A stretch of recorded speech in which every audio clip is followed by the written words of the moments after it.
Selamat pagi Bapak Ibu Saudara. Semoga Bapak Ibu Saudara sehat hari ini, tetap menikmati kasih karunia Tuhan, cinta kasih Tuhan di hari baru, hari Rabu 1 Juni 2022. Dari Bukit Sion Makale, seperti biasa kami akan menyampaikan firman Tuhan. Bacaan hari ini di Gereja Toraja, Lukas pasal 9 ayat 22 sampai 27. Lukas 9 ayat 22 sampai 27. Sebelum membacanya, mari kita berdoa. Bersyukur kepadamu Tuhan untuk segala berkat, segala kasih sayang, cinta kasih dari Tuhan.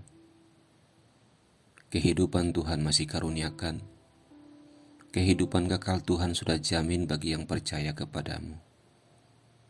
Terima kasih untuk berbagi berkat dari Tuhan. Kami akan membaca, mendengar, merenungkan firman Tuhan. Kami mohon Roh Tuhan menolong kami, mengajari kami, membimbing kami, sehingga kami makin hidup sesuai kehendak Tuhan, bukan kehendak kami. Dalam nama Tuhan Yesus kami berdoa kepada Bapa di sorga. Amin. Lukas 9 ayat 22 sampai 27. Dan Yesus berkata, Anak manusia harus menanggung banyak penderitaan dan ditolak oleh tua-tua, imam-imam kepala dan ahli-ahli Taurat, lalu dibunuh dan dibangkitkan pada hari ketiga. Katanya kepada mereka semua, setiap orang yang mau mengikut aku, ia harus menyangkal dirinya, memikul salibnya setiap hari, dan mengikut aku. Karena barang siapa mau menyelamatkan nyawanya, ia akan kehilangan nyawanya. Tetapi barang siapa kehilangan nyawanya karena aku, ia akan menyelamatkannya. Apa gunanya si orang memperoleh seluruh dunia, tetapi ia membinasakan atau merugikan dirinya sendiri? Sebab barang siapa malu karena aku dan karena perkataanku, Anak manusia juga akan malu karena orang itu, apabila ia datang kelak dalam kemuliaannya dan dalam kemuliaan Bapa dan malaikat-malaikat kudus. Aku berkata kepadamu, sesungguhnya di antara orang yang hadir di sini, ada yang tidak akan mati sebelum mereka melihat kerajaan Allah. Amin. Dari bacaan ini saya beri judul, Wajib Pikul Salib. Wajib pikul salib. Bapak Ibu Saudara, rasa-rasanya sudah bawaan dari kita semua. Setiap orang ingin hidup nyaman, ingin terhindar dari masalah, ingin hidup yang enak, yang baik-baik saja. Sesungguhnya Yesus juga setuju. Yesus datang supaya manusia terhindar dari masalah terbesar, masalah selama-lamanya, kebinasaan selama-lamanya, siksaan selama-lamanya di lautan api. Tuhan Yesus ingin menghindarkan manusia dari kebinasaan, dari masalah yang terbesar. Tetapi untuk jauh dari masalah yang terbesar ini, untuk terhindar dari masalah yang terbesar ini, masalah yang selama-lamanya ini, maka ia menyampaikan kepada murid-muridnya, kepada pengikut-pengikutnya, bahwa mereka harus rela, mereka harus siap ada dalam masalah untuk sesaat waktu, selama mereka hidup di dunia ini. Ia mempertegas hal ini ketika ada muncul pengakuan dari murid-murid bahwa ia adalah Mesias. Ia adalah juru selamat. Tapi Yesus mengatakan Mesias yang ada, yang real, yang nyata, dia harus menderita untuk sesaat.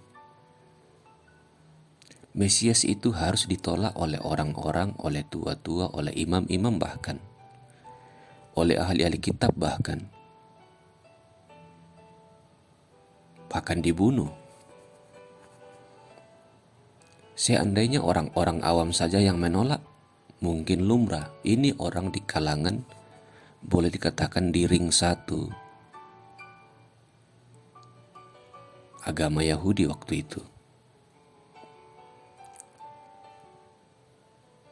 Orang-orang yang di ring satu justru menolak dia. Imam-imam, ahli-ahli kitab, dan bahkan menyalibkan dia. Tapi bukankah itu sesaat saja?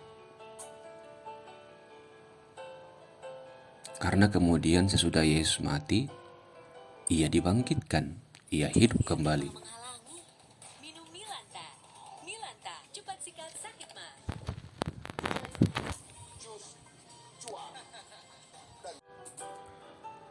Karena itu Tuhan Yesus juga menyampaikan, kalau Mesias akan menghadapi masalah, bahkan dibunuh, tapi dia akan bangkit, maka murid-muridnya juga akan begitu. Murid-murid akan mengalami masalah karena mengikuti Yesus, karena beriman pada Yesus, karena percaya kepada Yesus. Bahkan dia katakan mereka harus menyangkal diri. Menyangkal diri, tidak mengikuti apa kata hati,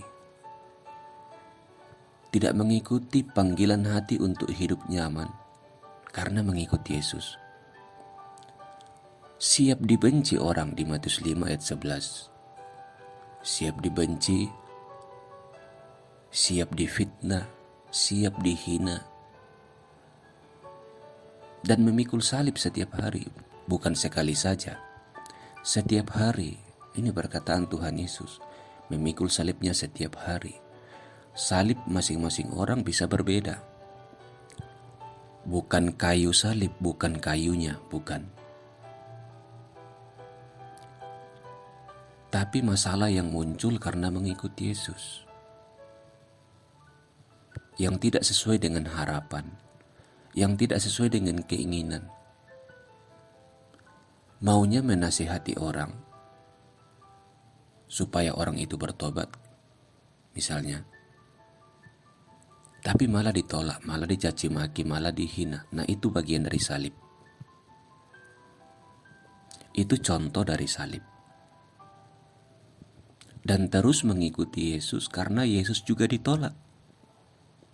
Bahkan oleh orang ring satu, oleh imam-imam, oleh ahli-ahli Taurat. Tuhan Yesus pernah mengatakan, seorang murid tidak akan pernah lebih daripada seorang gurunya. Jadi kalau guru kita, teladan kita, Tuhan kita, ditolak orang, apalagi kita, seorang murid tidak bisa lebih. Jadi Bapak Ibu Saudara, ciri seorang pengikut Yesus yang benar adalah seperti kata Tuhan Yesus sendiri, harus menyangkal diri, harus memikul salib.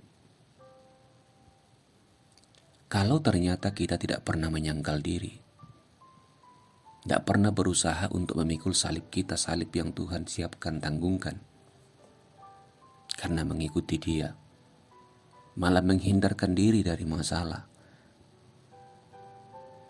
malah tidak mau mengikuti Tuhan Yesus karena masalah, malah tidak mau menasihati orang karena menghindari masalah, malah tidak mau melakukan tugas tanggung jawab karena menghindari masalah. Maka kepengikutan kita kepada Tuhan Yesus perlu dipertanyakan. Mungkin kita baru setengah, mungkin kita baru seperempat. Karena itu Bapak Ibu Saudara, Masalah karena mengikuti Yesus itu bagian intrinsik, bagian tak terpisahkan dari kepengikutan kita kepada Dia. Selalu siap ditolak, siap dibenci, siap dihina, siap difitnah, karena melakukan apa yang Tuhan Yesus kehendaki. Terpujilah Dia. Amin. Kita berdoa. Terima kasih Tuhan firman-Mu pagi hari ini. Kiranya Roh Kudus menguatkan kami, menolong kami untuk mengikuti Tuhan Yesus apapun masalah yang ada. Tolonglah gereja-Mu di muka bumi ini, pribadi-pribadi orang percaya, makin siap berubah, diubah oleh kekuatan Roh Kudus, menjadi berkat bagi dunia ini, menjadi garam dan terang. Tolonglah pemerintah kami diberi kekuatan, diberi kesehatan, melayani, mewujudkan keadilan sosial bagi seluruh rakyat. Tolonglah setiap orang yang sakit, setiap orang yang berduka, setiap orang yang bergumul, dan tolonglah kami semua. Dalam nama Tuhan Yesus kami berdoa. Amin. Demikian Bapak Ibu Saudara renungan kita hari ini. Selamat beraktivitas dan Tuhan memberkati.